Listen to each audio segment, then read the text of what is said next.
Hello and welcome to etcfo.com. I hope all of you are staying safe and are in the best of your health. My name is Vartika Rawat, and in this special series, Future of Compliance, we bring to you another exclusive fireside chat on navigating a smarter route to compliance with technology. With changing regulation and stringent rules, the compliance landscape is completely changing. And a compliant supplier and vendor ecosystem is critical for business so that they are not always in a damage control mode. And while it may get complex, business systems need to be more adaptive because of too many parties that are involved. So, with the increasing role of technology and network in compliance, how are CFOs navigating this challenge successfully? So, this fireside chat shows how to unlock profitability and working capital by taking the smarter and intelligent route to compliance. It also decodes different ways in which technology can find the best risk management solutions and explore what tax optimization can do. So, today we have with us the industry leaders with experience and expertise. So, please join me in welcoming Khyati Maheshwari, who's the CFO of Wella India, which is a firm in the professional beauty industry in hair care and color. And we also have Rohit Razdan, who's the CBO of Clear. So, welcome to the show, both of you. Thank you, Vartika. It's a pleasure to be here. Radhika. Thank you. So, starting with Khyati, what would a smarter route to compliance with technology mean in your organization's context? Organizations are facing an ever-changing and increasing set of uncertainties as they strive to create value and enhance their reputation. Having the right tools to deal with this uncertainty and manage risks, both known and unknown, is imperative. It will not only improve performance, but also offer greater insights for decision making and assure effectiveness over time.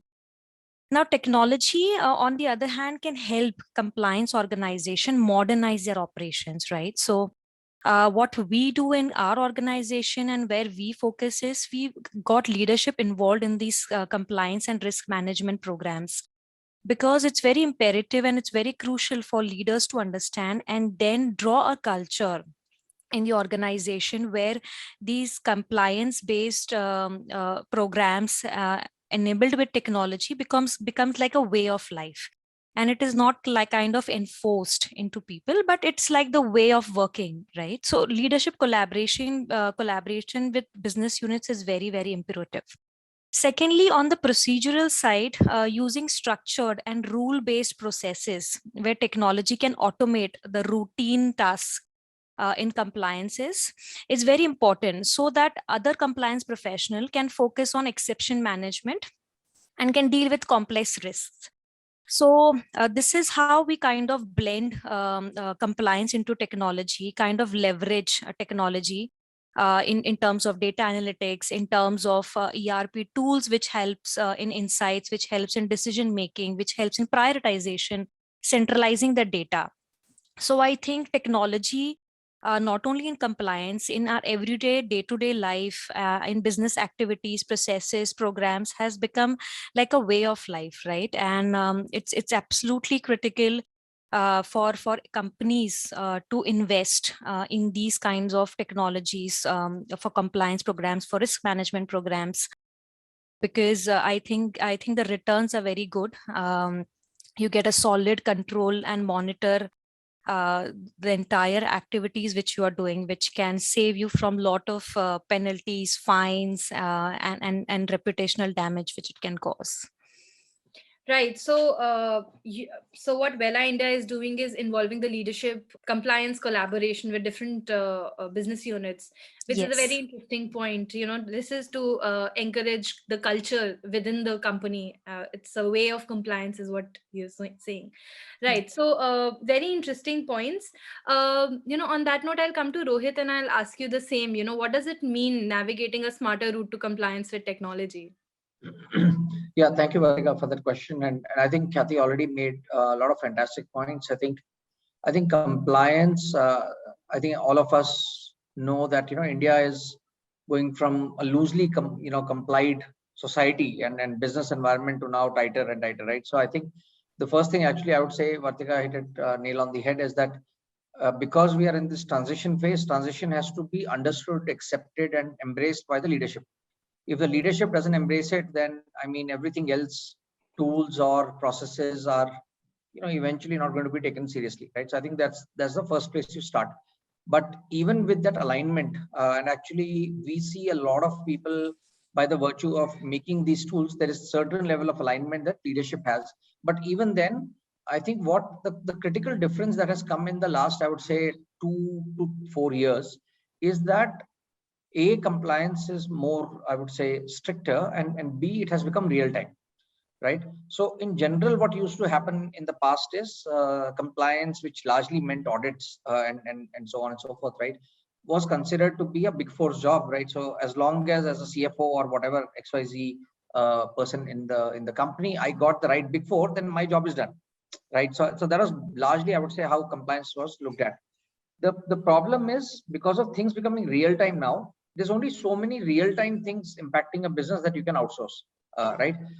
So therefore, companies have to adopt a lot of tools in house, and have to also upgrade their people, and they have to choose the tools that can deal with the changing compliance as well, right? So in the last 3 or 4 years, as many of us are aware, actually every year something big is coming in compliance, right? Well, sometimes it's like electronic invoicing, sometimes it's GST, sometimes it's TDS, sometimes it's TCS, something or the other is coming, right? So that is a mindset shift that needs to happen within the compliance teams. And within that, I would say the few things that technology can help specifically is another thing that Khyati had mentioned. Interesting is that the routine things have to be automated, right? And probably one of the biggest things that takes a lot of time is reconciliations, right? Because you fundamentally have vendor systems, your own systems, government systems, between different departments, what is getting paid versus what is getting purchased, all of these departments, there's a constant reconciliation, right? So fully automated reconciliation solutions are going to be very, very critical. Second is, there is also a behavior change because of the way the GST is built in our country, which is based on this concept of input tax credits, right? So now you have to have proactive checks and systems in place, so that your counterparts, your vendors, are doing things in the way that makes sense to you, and the way government expects you to do things, right? So therefore, what we have started to do is, and we see a lot of our customers doing, is getting into these proactive checks to hold back payments in the cases where ITC claims are kind of questionable, or where you're not getting all the ITC against your name, right? Similar another thing is like just the TDS deductions, right? Again, some people with property, some people kind of less so. Those are the things that can be done. And then finally, automated verifications of your counterparties.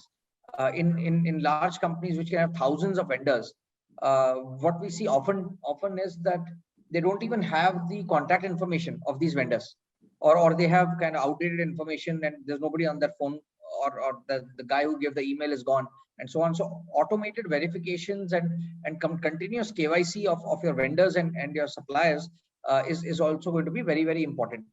And the last thing is, again, which technology can help in, is just real time invoices that are coming in, reading, digitizing, feeding into an ERP, and taking that away from a manual process as well. I would say these are the 4-5 things where we believe are at the core of how the country and the compliance systems are being digitized. If you have this digitization done and these checks in place, everything else from that point onwards becomes relatively simpler. Otherwise, it's next to impossible. Right. Now that, we have set the context with both of you, where you both have actually pointed out very valid points in, navigating the route to compliance with technology. I'll come to Khyati and I'll ask you that, how are new risks and technology reshaping the compliance landscape in India? And how does it impact your view as a professional? For businesses, understanding its risk universe is an ever-changing and ever-present challenge, right? So, but with the economic downturn, global pandemic, uncertain political climate, risks are emerging and existing risks are evolving at such a rapid pace that businesses are actually finding very difficult and challenging to cope with it. So the risk always remains, the risk is evolving.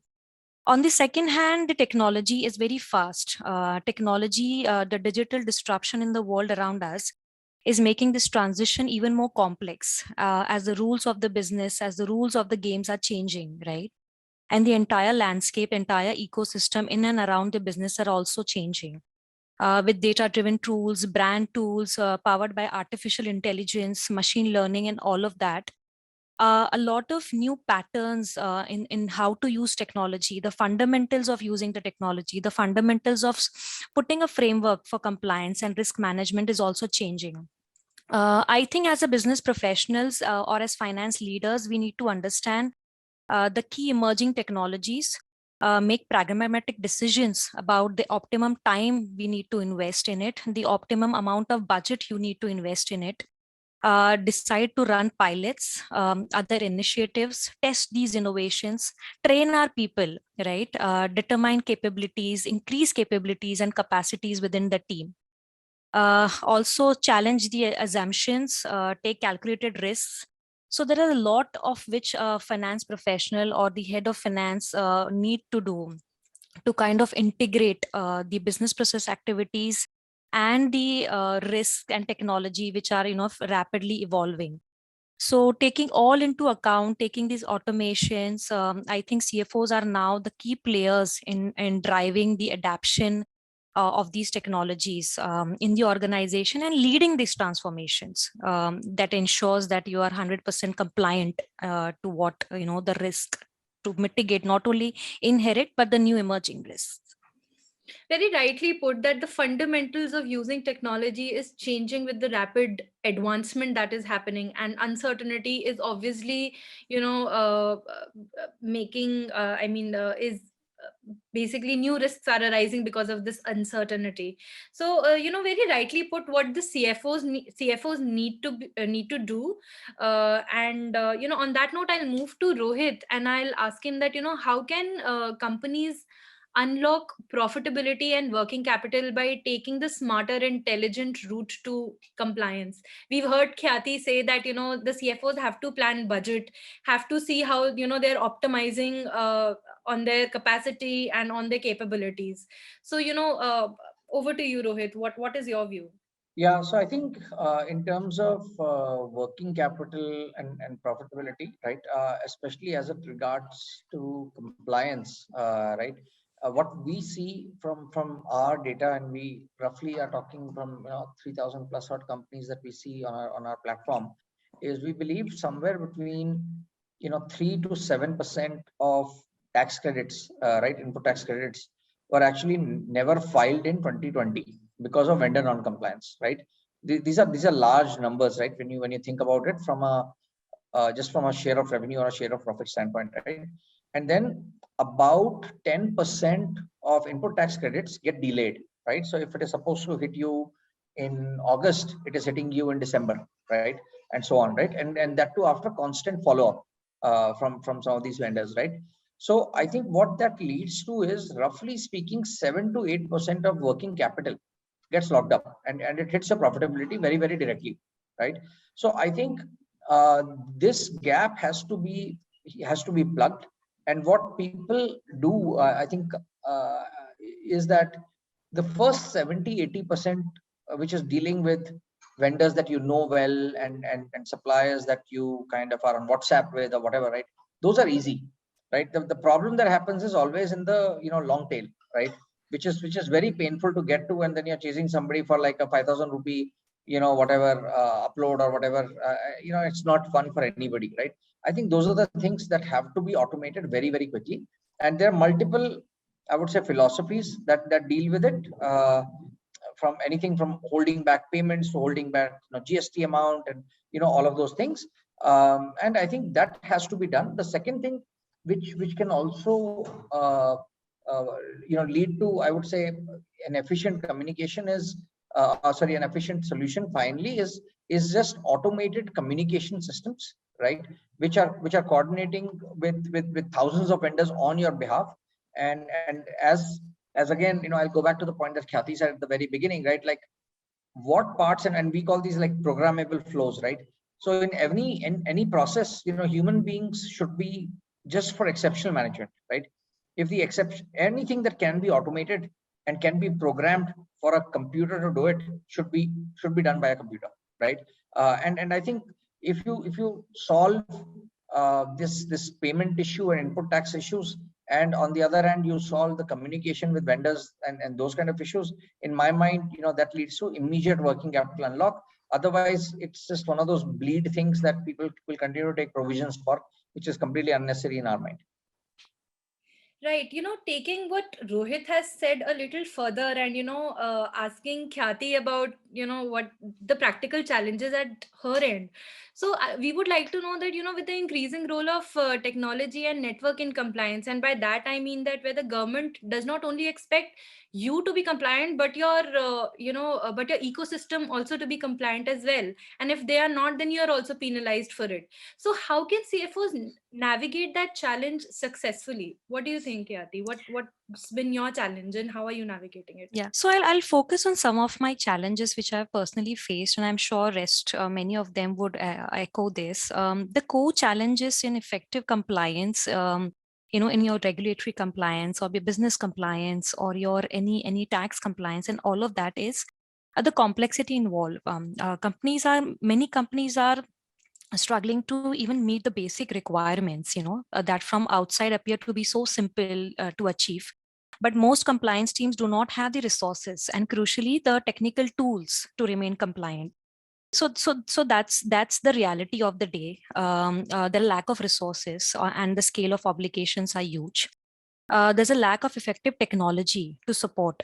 So most of the companies, most of the IT departments do not prioritize these compliance processes and effective risk management programs. Most compliance processes are manual, Excel, email based, entirely paper based, which can lead to a poor quality of work and general lack of transparency in reporting and data. Also poor data and performance management. So there are a couple of challenges which I think most of the industries are facing, most of the companies are facing. This may be due to lack of focus, due to lack of resources, due to lack of funds, and due to lack of basic understanding of how important this compliance or risk management system is. Now, how we could respond to the challenges is first is try applying an agile technology based compliance framework, right? So it has to be very effective. It has to kind of integrate your compliance processes should integrate with the processes and activities for the rest of the organizations. We need to regularly assess to establish the security and compliance awareness. Training and skills for the users, for the employees is very important. Being alert, regularly tracking this.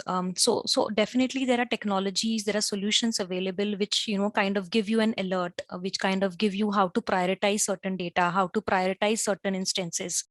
So that will also help for performing certain SOD checks. Conflicts of interest can be avoided, and also a remediation plan like a disaster recovery plan in place should be there. And in traditional methods what we've seen is there's a disaster recovery plan in place, right? But now is the time where we have to regularly test it, regularly evaluate it, and it has to evolve with the evolving needs of the business. So governing it, monitoring it, and trying to automate your environment as much as you can. So continually improving your security and compliance posture across the organization is very important.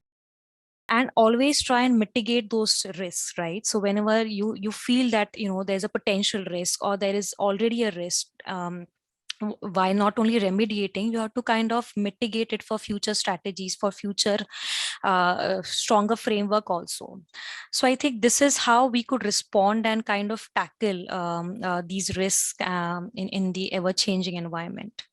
So very well articulated, Khyati. You very nicely pointed out that, the lack of resources, lack of right tools are challenge, when we compare to the scale of obligations that businesses have. And, there is another challenge of poor data management. But, how to go forward, you've put a very nice 6 pointers, which I would like to repeat is, to have an agile tech-based compliance system where you integrate the processes and operations. Secondly, you said that compliance awareness is very important, which you also pointed out in your earlier conversation where you said that training is very important. The other thing you say is being alert, where you said that, tracking, and you have different technologies to do that. Then disaster recovery plan should be in place, where you're saying that regular testing and checking and the evolution of it is very important, and keep governing that is very important from the function perspective. Then automating your environment is a very interesting point that you've put, and then mitigating the risk for future strategies. So thank you so much for that. And I'll come to Rohit here. And Khyati earlier said that the fundamental of using technology is changing. So here, you being the expert, I would like to ask you that, how can organization use the latest technology beyond compliance and to their leverage? Good open-ended question, Vartika. So I would start by saying that if you see again, right, the last 4 to 5 years, right, what has happened is, whether in your personal life or in your kind of commercial business life, right, I mean, it's become very difficult to run too many manual systems, right? It just doesn't work anymore, because there's just too much happening now at some pace, right? And so I think any company that's dealing a lot with manual systems and manual processes, right, ought to look at why that is the case, right? And I would say, like, especially the kind of economic opportunities that is available in front of every single company today, right? In a market that's growing very fast, right? Fundamentally, all backend, right, including compliance, finance, HR, anything, right? Fundamentally should be aligned around capturing a portion of this growth, right? So if you, again, you're very manual, means that it will lead to frictional conversations between the teams that are trying to drive business and the teams that are holding the backend, right? So I think fundamentally, if you want to make everybody's life simpler and faster, and ability to capture more revenue faster, then you have to move towards digital systems. And the other thing I would say is that, if you look at government itself, right, like, they have started to connect the dots between different technologies, right? And today some of that is visible, maybe more to us because we deal with it every day, but I think it will become more and more visible to everybody, right? Now, I don't know if you know, but like the fast tag systems that we have are now connected to the e-way bill systems, right? You have direct tax and indirect tax systems now talking to each other. You have your GST systems and invoicing systems talking to each other, right? So more and more of these consignments are getting connected, right? And what the income tax department did like 10-15 years back is now happening on the B2B side as well, right? And once these dots are connected, right, what the government is doing is, it's putting some very, I would say, globally cutting edge AI on top of that to see discrepancies, right? So what that means really for any company is that if you're taking shortcuts and the volume of those shortcuts is increasing every single year, the probability of you getting caught up in one of these smarter than cutting edge smart systems is very high, right? And that then that means you're now flirting with disaster. When does the disaster strike you is the only question, whether in person X's term or person Y's term, you're flirting with disaster, right? So now I think what businesses ought to do, in my opinion, it's also very difficult for multiple reasons, and this is probably not the right forum for that. It's very difficult for businesses to make all kinds of cutting edge tools in-house. I think that is next to impossible. If they can just figure out how to select the right tools and get the orgs kind of onboarded on those tools and getting to not ignore those tools, that's actually more than enough, right?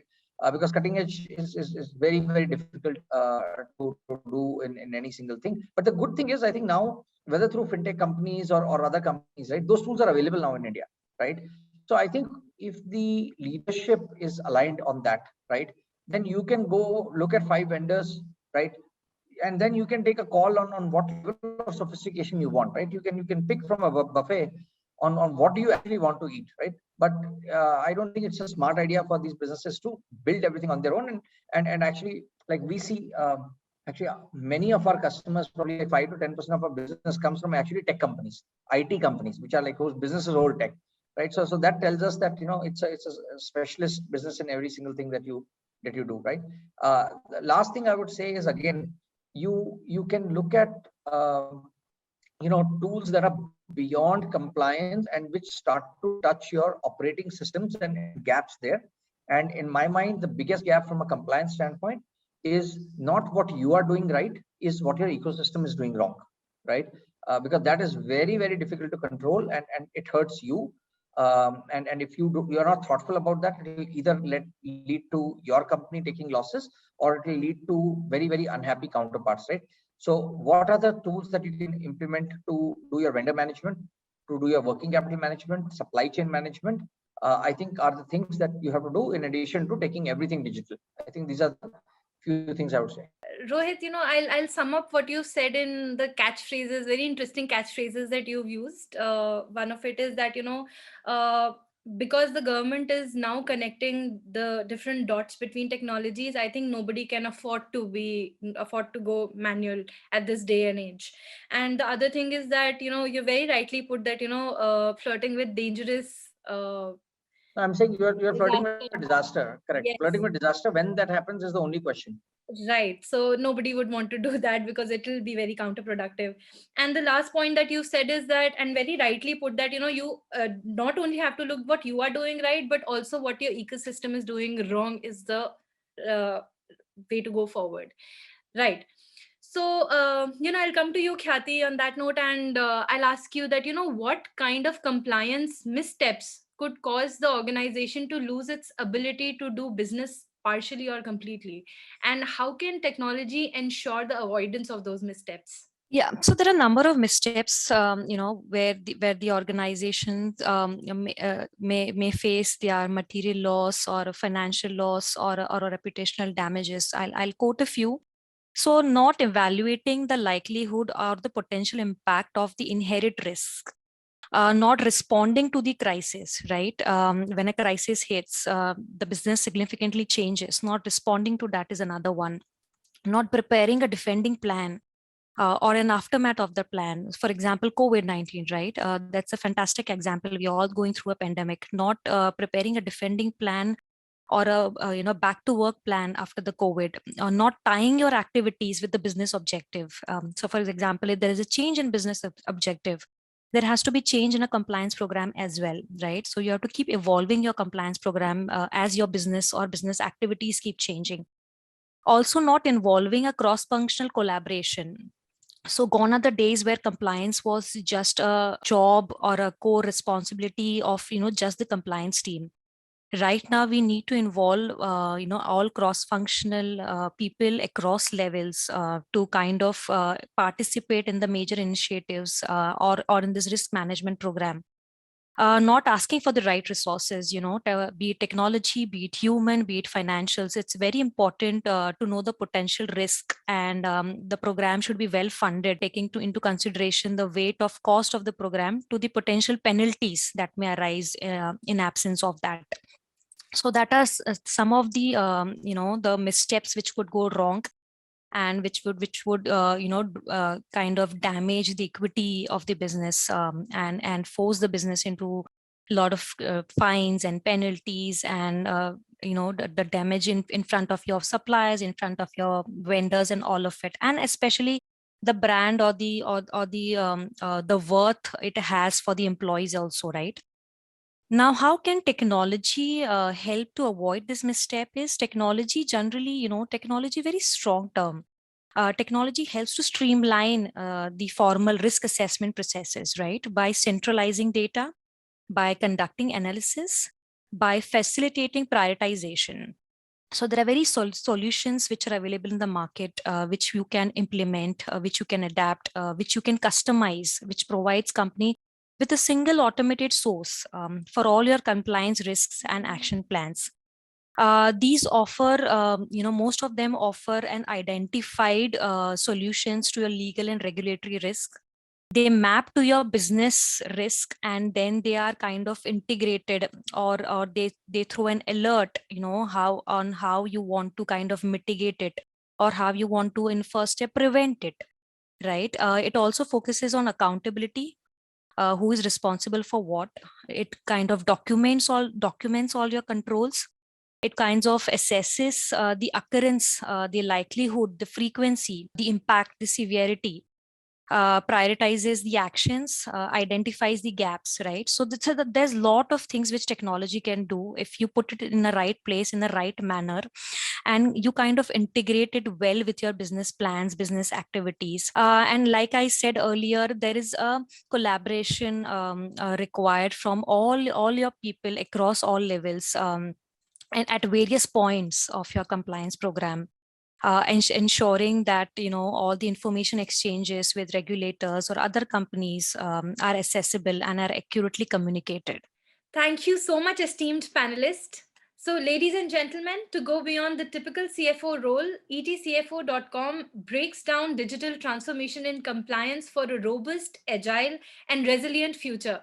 As a part of this initiative, Future of Compliance, we'll explore various aspects of compliance with top CFOs and industry leaders of India Inc. So please stay tuned. Thank you so much for joining us. Thank you very much. Thanks, Vartika.